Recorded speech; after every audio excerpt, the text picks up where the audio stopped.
Hello and welcome to Our American States, a podcast from the National Conference of State Legislatures. I'm your host, Ed Smith.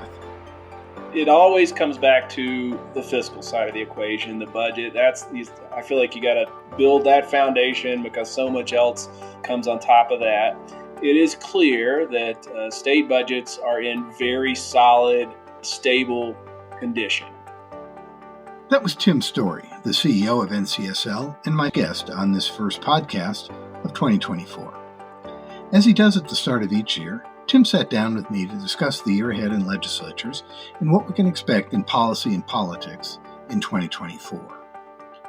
Tim points out it's important to keep in mind that 2024 is an election year, and that tends to influence what happens in legislatures, including what is often a somewhat less active legislative agenda than you usually see in the first half of a two-year session.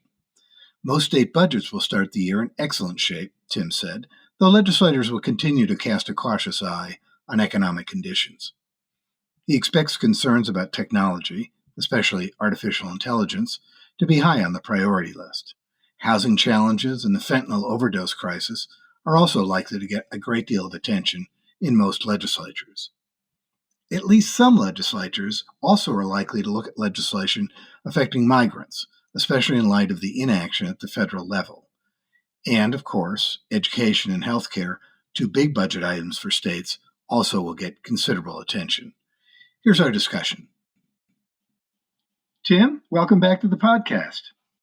Ed, I've been looking forward to it. I love talking about what legislatures are doing, so thanks for having me back. So, Tim, as always, thanks for sitting down to talk about the state of state legislatures as sessions get ready to start in the beginning of 2024.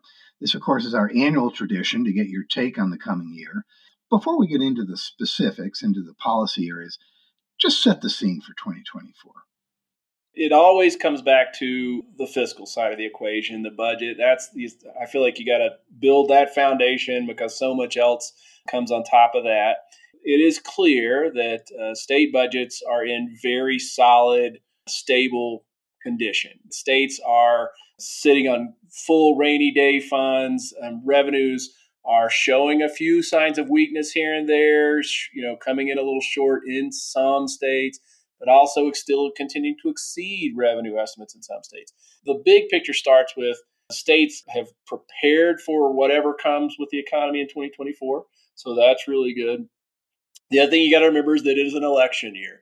Anyone who works around in the vicinity of a legislature knows that that's always hovering in the room, whether you're talking about some very technical policy issue or some radioactive, high-profile, controversial issue. There's the looming election, and then we got to remember, especially with our audience, it's not just what happens in November, it's what happens in the primaries. They generally start in March, kind of peak in June, July, and then sort of tail off in as late as September. So you got primary elections coming in on the calendar. And the U.S. economy, is still sort of in this odd place of no one knows for sure if there'll be a recession, if and when. That's always the case. Economists are woefully poor if you look at the historic predictions of recessions. And in fact, there are a lot of signs that the economy is on very sound ground.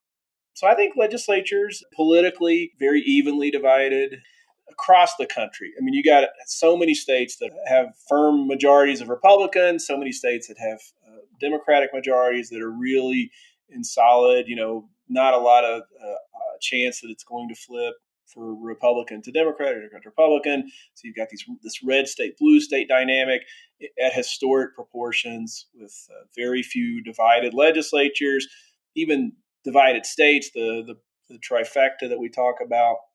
We're kind of at historic lows on these things. So you've got Republican states, Democratic states. That's where we are as we head into 24 sessions. How many states are in session this year? We've only got a few that have biennials. So how many do we have in or will be in by the end of 2024? In January, you've got 37 legislatures that start in January. That's kind of the typical, like the first Monday after the first Monday, first two after Monday or whatever. 9 other states come in after that. So eventually you'll have 46 states with legislative sessions. And I always think, and I should know for certain that legislative activity does tail off a little bit in the election years. There's they don't want to linger and long sessions and delays. Do the continuing resolution type thing that a handful of states do on occasion when they can't get a budget passed. Everybody's eager to get out, start campaigns, whether it's on the primary front or the general election front. So I think the election year policymaking is always somewhat less than the first year of a biennium after the major elections. Now, keep in mind that you've got these 4 states that have elections in the odd numbered years. So we're talking about most states having elections in 2024. When I think of it in terms of bienniums, so an election and then 2 years of that legislature, I think the bulk of the sort of policy innovation happens in that first year coming off the election, not in the second year when you have the election in the mix. So I think most of the real activity in terms of major policymaking is more likely in the years with ending in odd numbers. So that would be 23, and not as much in 24. But there'll still be some major policy issues that states will work on. Well, and great. And that indeed is what we want to talk about. There's going to be a lot of different policy issues, but one of the ones that I'm interested in talking about is tech. And certainly AI is on everyone's mind. I know there's a lot of states looking at that, but there's also issues around social media, particularly with kids, elections, and other things. And I know you've not only talked to the NCSL staff who are experts in this area, but I know you also have talked with leaders around the country about what's coming up in 2024. And what do you think is going to happen in this tech area? Legislatures do mirror society. I mean, they mirror the conversations people have in their gathering places, whether it's the pub or church or the Elks Club or whatever. So, legislative leaders, especially, I've spoken with a number of them recently. They're like, "We got to look at this AI. AI is just in the ecosystem. Everybody's talking about it." And if everybody's talking about it, then legislature is going to be talking about it. So we'll talk about AI first, because I have spoken to leaders like we're going to have a special committee, or we've had a special committee look at it. Artificial intelligence and its integration into Americans' everyday lives is happening really fast. It's been around for years, but then you get the introduction of ChatGPT, which sort of somehow became the pivot point where everybody's started paying, like everyone knew then what AI meant in a way, like, oh, now I see. I mean, think about it. When you text and your phone predicts the next word you're going to type, that's AI. So everybody sort of had it, but then ChatGPT rolls out roughly a year ago, and then everybody's like, whoa. And now we start having the ethical discussions about, how do we need to contain it? What should the regulations be? So the reason I say this is that I'm not sure legislatures even know what the issues are with AI. There's a few things that seem they can get their head around that are somewhat tangible. For example, deep fakes in everything. Let's say deep fakes in courts. Like, how do you, if you're presented with photo evidence of a crime or video evidence in a civil case, how do you know for sure it's not a deep fake when these deep fakes have become outstandingly good enough and they're just getting better every single day? And if you're a legislator, like, oh, we need to look at our rules of evidence and what the laws say about what can be brought into a court. And then you need to talk about, like, what about in the public sphere? What about in a campaign context? Like, if my opponent, or probably not an opponent, probably some third party group puts out a video of you beating a baby seal, and you're like, I never beat a baby seal. There's a video. I see you on the video killing a baby seal. Let's be clear, no one supports harming baby seals on this podcast. But there might be a deep fake of one of us doing something egregiously awful. And so I think they're going to try to regulate that. But then how do you catch the person that created the meme of politician X doing an awful thing Y? So that's something they're looking at. And then how do you protect consumers from AI? Just so many issues around it, but we don't even know what the issues are. Copyright issues in terms of where's AI getting its information from on the sort of the video and the audio and the words. So some of this is legislators really educating themselves on all the areas. That's step one. Yes. Yeah, thanks for interrupting me there because I needed you to sum that up, and that's exactly what it is. I think that this is going to be a time where they're getting asked, what are you guys doing on AI? And they're like, we're not sure what we're supposed to do, so it's going to be okay. What are the policy issues as this technology is coming so fast? Technology just always gets faster in terms of how fast it hits and it gets integrated into Americans' lives. But people are using it all like crazy. And then that ties into workforce issues. But back to tech, let's quickly talk about privacy. I think states continue to be exploring what they can do to protect people's privacy and information. And many states have taken the initiative on that, including big ones like California and Texas. So there will be more activity on that, and then other tech things like infrastructure and broadband, and is drones a tech issue? There's been a lot of drone legislation, but there'll probably continue to be more of that kind of thing. There has been some action in different states about social media and children and having to make the safety of children forefront in social media. I know there's been some judicial action on that. I'm not completely up to speed on that, but do you think we'll see some more of that from what you've heard from people? Is that a concern? The state of Montana, the legislature of Montana, banned TikTok from Montana. They knew the enforcement of that would be extremely difficult, and so they were, and in fact, were trying to, I think, they structured it in a way that would sort of penalize the carriers, Verizon or those people. But just in the last few weeks, the courts have struck down that ban. It stayed in the enforcement of that, not that they were enforcing it, but it really is just a much more symbolic thing than anything. The lawmakers know that, in at least many lawmakers are convinced that there could be harms attached to different kinds of social media. I mean, social media is a word that's started to mean too many different things to too many different people. In this context, we're talking about apps like TikTok and Reels and Instagram and I guess Meta and Facebook. What's fake? What do the algorithms know? And what can this do to children? And no one's really established any kind of connection per se between social media and kids and harms.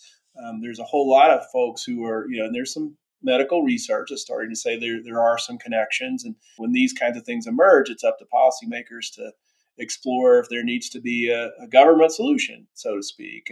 But to what's the problem? Are they trying to solve? But yes, that will be on the plates of legislators in 2024.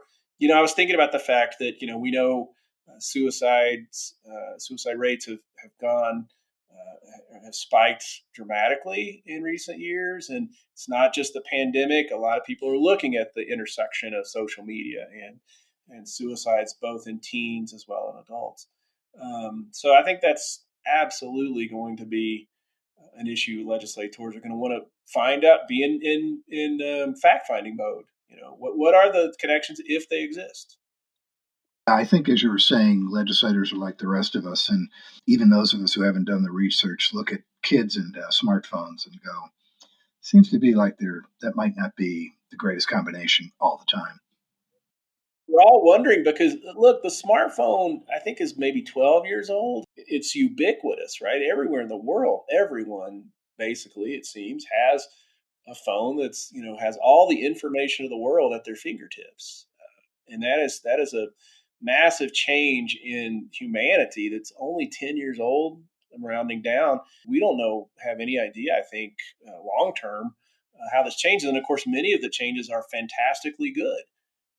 Now, Tim, you mentioned workforce, and I've got to expect that this is going to continue to get a lot of attention. I think in at least half the podcasts I did last year, specifically the issue of workforce came up, and we had some discussion about how the labor market was affecting that particular topic area. Can you talk a little bit about that and the different ways it affects states? Well, no one is ready to declare that we have fixed the workforce problem. It continues to persist. The states have it in sort of two buckets. One, there's the state workforce, trying to attract people who actually are employees of state government who provide services in healthcare arena, safety and security troopers and prison guards and people like that, education, teachers, administrators, higher ed, K-12, you name it, people to drive snowplows in states that employ snowplow drivers, people to do construction work who in states that are, doing building infrastructure. You really can't isolate it to any one industry. Every single industry is dealing with the inability to find enough qualified workers to do the jobs they have. It is well documented. And it's also just so anecdotal. If again, what makes our group of elected officials maybe not unique, but is a trademark of being a state legislator is you are really in with your folks. You're seeing them in the dentist office, and you're seeing them in the grocery store, and you're seeing them at the synagogue, and you're just with them all the time. And they're telling you, like, my brother-in-law had to close down his landscape business because he couldn't find anybody, or my mom works at a major auditing firm, and they're behind on all their audits because they can't find people to audit. Many states attacked it on many fronts by trying to provide funding for training programs and for mentorship programs and apprenticeships. Is a big area, and incentivize state employees to stay on the job, maybe not retire as soon. Looking at it as a pension issue as well as a workforce issue. Where we wind up is it continues to be a top line, top three issue that legislatures are going to come right back to in January and say, what do we do now? What more can we do? What more can we do? Because we're far from out of the woods. Let me ask you about another persistent challenge that states face, and that's housing. Is this something that's going to be high on state lists to tackle this year? For the first time in our tracking of major issues, housing breaks into the top 3 or 5. It's always the budget. That's always the number one issue, and usually education because of what percentage of state funds go to education. And of course, Medicaid, always a huge issue. But we're putting housing at the top of the list, and it really is a 50 state issue almost. I mean, not every state. And of course, it's more pronounced in some states, and not just, by the way, urban areas. I mean, you've got housing issues in rural parts of the country as well.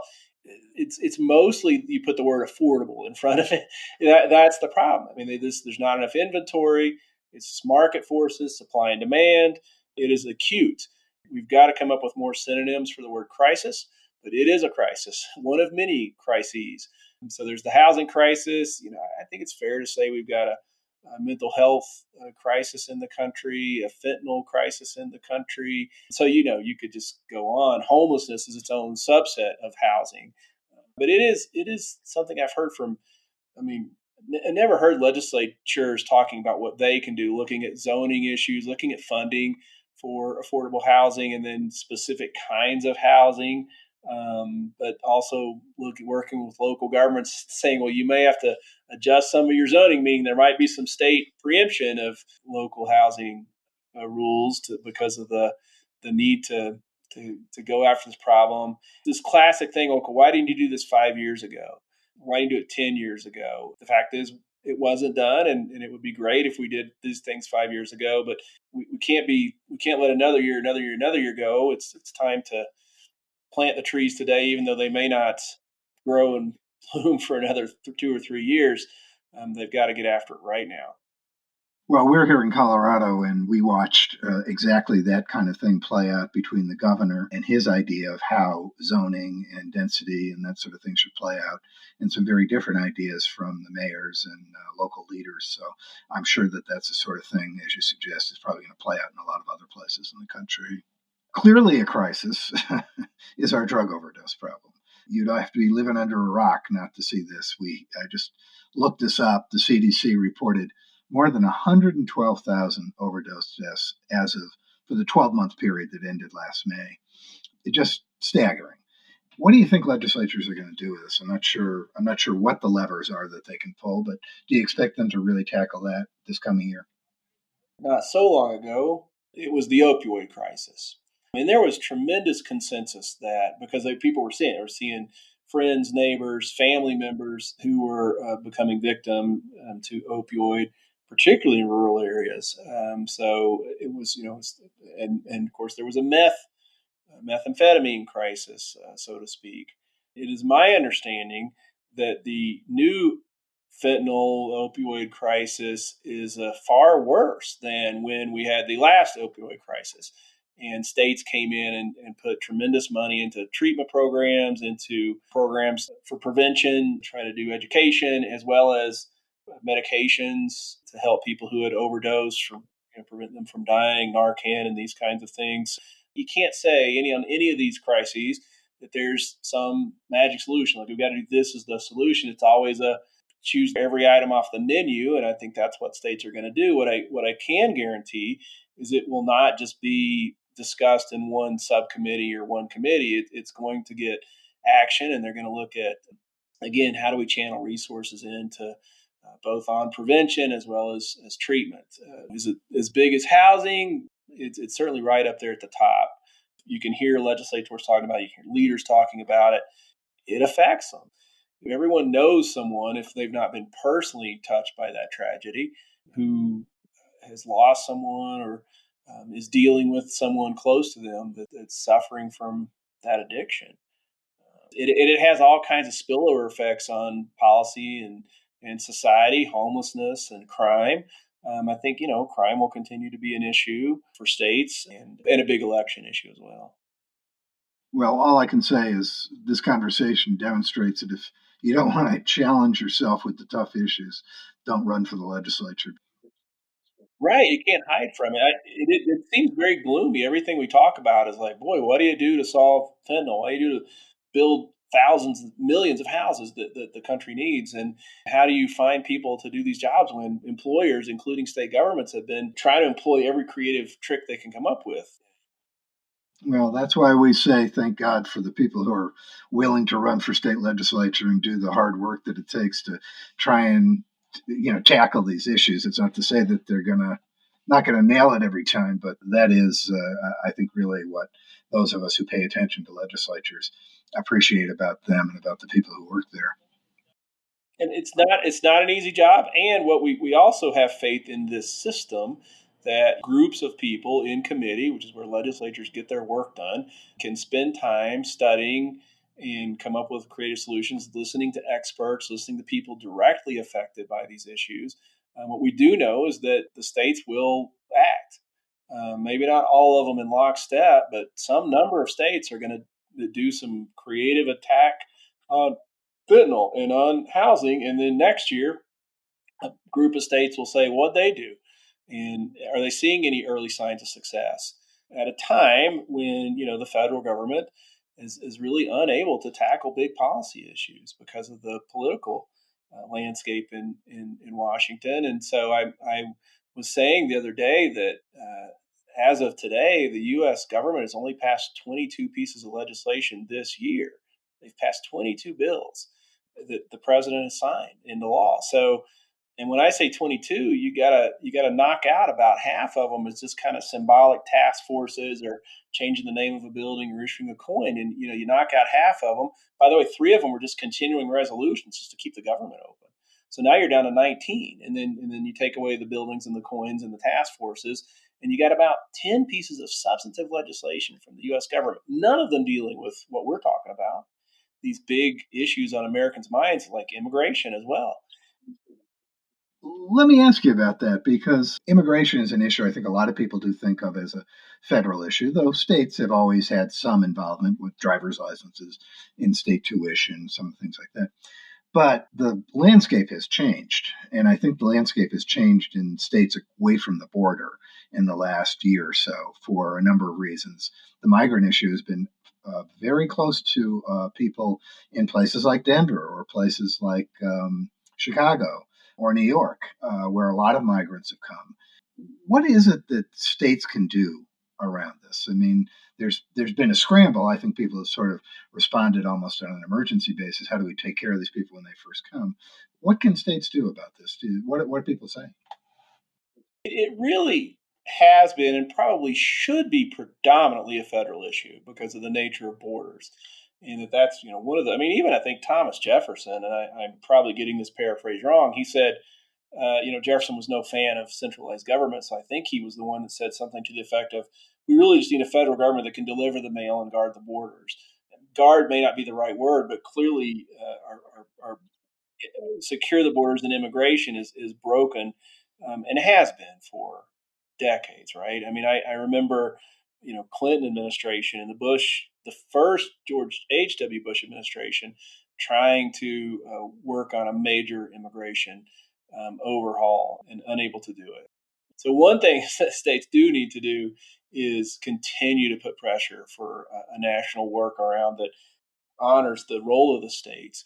In the interim, you are correct that it's a very different viewpoint when you're in California, Arizona, Texas, those border states along the southern border to Mexico, than other states that are removed from that. And I think there does seem to be something of a change since these migrants being bused to these major cities. It seems to have changed the conversation. But in the interim, states like Texas just appropriated, I think, $1.5 billion to put up some border fencing barriers, I should say, because it might be fence, might be a wall. Like everything, states are like, well, they've just almost given up on the U.S. government to handle this, and so they, states like Texas and are doing that. And I say that's a more conservative Republican approach, but there's all kinds of things that need to happen in concert. There's no isolation in terms of workforce and work visas, and then there's the asylum issue from people who legitimately need and seek asylum, and this is something this country has always done. I feel like it's as much pressure could happen. Something's got to give, and we probably would have said that back during the Clinton administration or the George Bush the first administration. But sure feels like this is, it's a crisis. We have an immigration crisis. Yeah, we do have a lot of crises, but I have to say, I think the temperature's been turned up on this one in recent months, and I have no idea what the solution is, but it does seem as though it probably does have to go back to our federal elected officials who, as you have pointed out, don't seem to be quite as effective at getting things done as our state elected officials. What else is on the agenda? We've hit a bunch of crises, a bunch of hot button issues, but are there other things you think states will be paying attention to? Well, I mean, we haven't talked about education, which again, states spend roughly half, 45% of the state budget. General funds are on K-12 and higher ed. In the education sphere, legislators will be looking at the workforce shortage primarily. School choice has been a hot button issue in a number of states, and I think will maybe be in a handful of states this year. And then this learning gap that occurred as a result of COVID. Tests have shown clearly that there was a loss, and so a lot of the kids who are still in school, both in K-12 and higher ed, need some help to sort of bridge that gap from that year hiatus. And I know schools kept going at some level, but clearly it was not the same. And then healthcare is the other one. I mean, Medicaid spending is like 15%, not counting federal funds. You put in the federal funds, you're up at like 25% of state spending.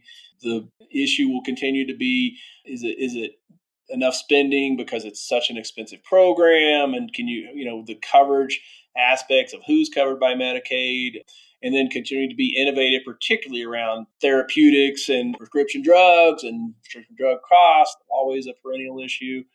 So those things are going to be top issues. I was thinking about tax cuts and other budget issues that might come up.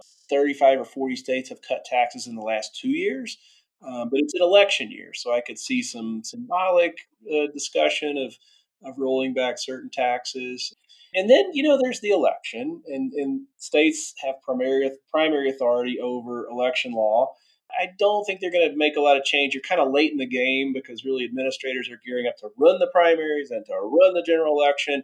But I think there's going to be a lot of discussion of, in hearings, just to say like election security, what have we done, and really just kind of assuring the voters that their vote is counted effectively and fairly and safely, and it's confidential, but it's going to be important for legislative voices to speak out and assure people in their states of that. What I don't think will be as high profile are in particular, the very controversial issues like abortion, which after Dobbs landed with the states. And so you had, states that didn't have authoritative statutes, came in, even some that did, and changed those statutes.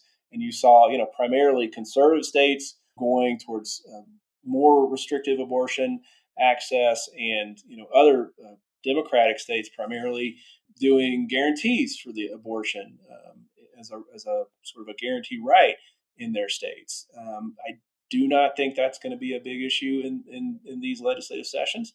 I mean, I think just about everybody sort of settled their law on it last year.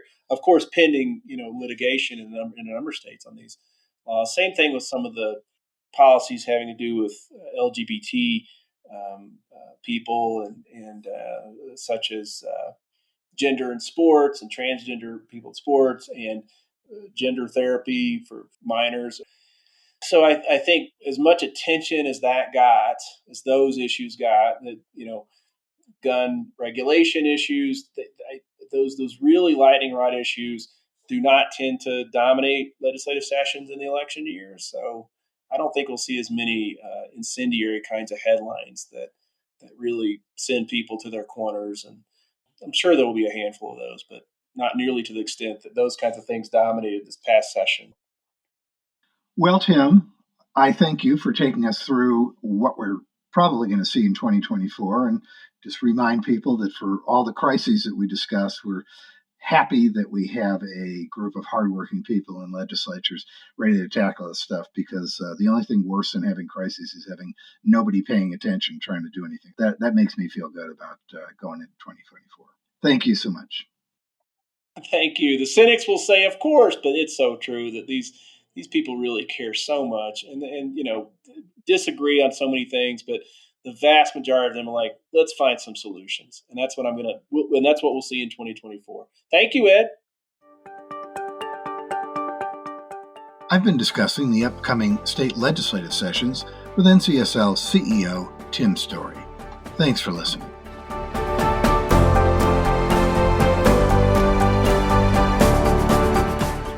You can check out all of the podcasts from the National Conference of State Legislatures by searching for NCSL Podcasts wherever you get your podcasts. This podcast, Our American States, dives into some of the most challenging public policy issues facing legislators. On Across the Aisle, host Kelly Griffin tells stories of bipartisanship. Also check out our special series, Building Democracy, on the history of legislatures.